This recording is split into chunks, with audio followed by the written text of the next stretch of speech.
Hello guys, if you are facing this reference memory could not be written problem, I will be showing you a method that you can try to fix it. So first of all, what you'll have to do is you'll have to open your control panel from the start menu, and then you'll have to go to system and security. From there select system. So after selecting system, you'll have to search for advanced system settings. As you can see, it is at the right side. Press on that, so it will be in advanced. So from advanced, search for performance category and press settings. From here you'll have to go to advanced, and then you'll have to press this change button.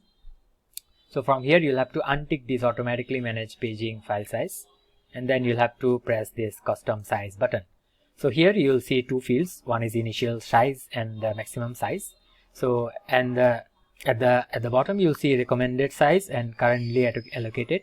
So in the initial size you'll have to put in your recommended size, and in the maximum size you'll have to put something which is larger than this size.